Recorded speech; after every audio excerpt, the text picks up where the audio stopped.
શનિવારે અમદાવાદની નોવોટેલ હોટલમાં એક ભવ્ય સમારંભમાં ધ રિયલ વુમન એવોર્ડ્સની ત્રીજી સિઝનમાં ગુજરાતના કન્સ્ટ્રક્શન ઇન્ડસ્ટ્રીની 25 જેટલી પાવર વુમેનનું સન્માન કરવામાં આવ્યું હતું.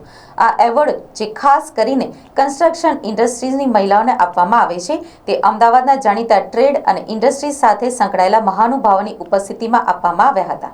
ઉર્જા બિલ્ડિંગ સર્વિસીસ કન્સલ્ટન્ટ્સ અને હાર્મની ઇવેન્ટ્સ એન્ડ ટેલેન્ટની પહેલ the real woman awards 2022 real estate developer, structural engineer, interior designer, green building consultant, architect, landscape designer, electrical contractor, lighting designer, vastu consultant જેવા વિવિધ ક્ષેત્રોની સાહસિક મહિલાઓને સન્માનિત કરવામાં આવી હતી.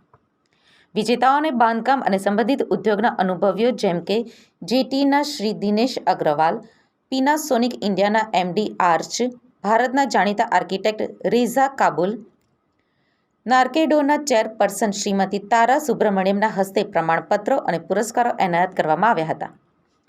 બાંધકામ ઉદ્યોગને મુખ્યત્વે પુરુષ કેન્દ્રિત ઉદ્યોગ તરીકે જોવામાં આવે છે, પરંતુ આ ઉદ્યોગમાં ઘણી શક્તિ મહિલાઓ પણ છે જેઓ પોતાની રીતે કામ કરી રહી છે અને પોતાની ઓળખ પણ બનાવી રહી છે.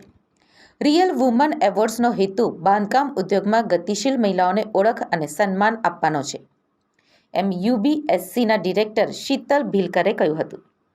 સૌથી અગત્યની વાત તો એ છે કે 3 સિઝન જૂની હોવા છતાં ધ રિયલ વુમન એવોર્ડ્સ બાંધકામ ઉદ્યોગમાં પ્રતિષ્ઠિત અને ખૂબ જ પ્રખ્યાત એવોર્ડના રૂપમાં ઉભરી આવ્યો છે. પ્રથમ સિઝનમાં મુંબઈની 26 મહિલાઓ સાહસિકોને અને બીજી સિઝનમાં પુણેની 30 મહિલાઓને સન્માનિત કરવામાં આવી હતી.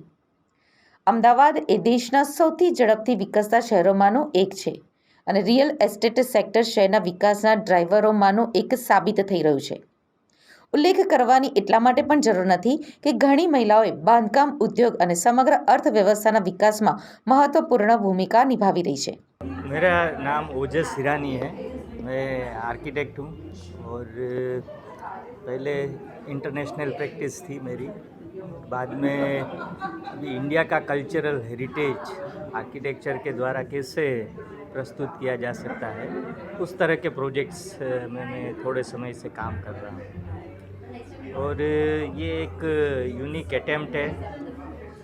मुझे ध्यान में आ रहा है कि जब हमारे से पहले आर्किटेक्चर में लोग सब पढ़ते थे तब लड़कियों की संख्या बहुत कम थी.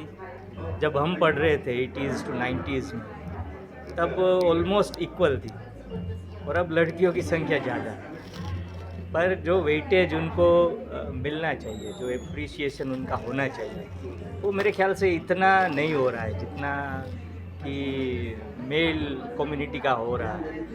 तो मुझे लगता है कि ये एक बहुत ही अच्छा इनिशिएटिव है और ऐसे एफर्ट से जितनी भी लड़कियां हैं उनको काफ़ी इंस्पिरेशन मिलेगी आगे बढ़ने की, क्योंकि हालांकि वो कर ही रही है इस तरह के काम.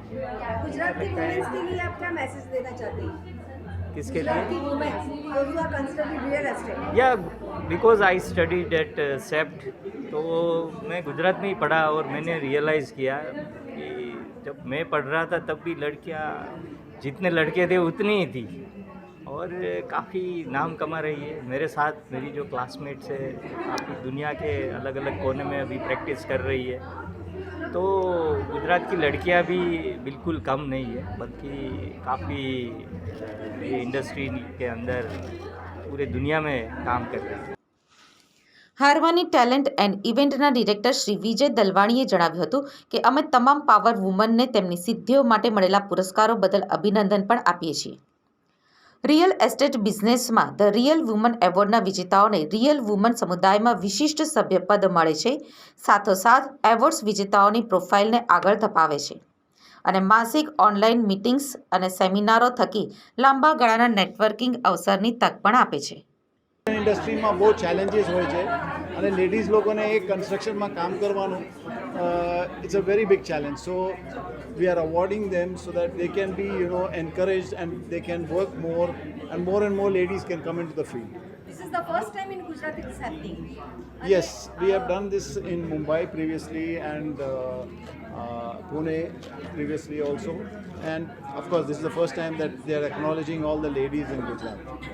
So what's an image about the real woman in your life? My wife is an interior designer herself, and I encourage her to work because the more you work, you are recognized by your work. If you do some good work, people know you because of your work. Why am I what I am today is because of the work that I'm doing. So if you encourage them to work, they will also be recognized and they will be acknowledged. They will have a position in the society, and they'll have a better living.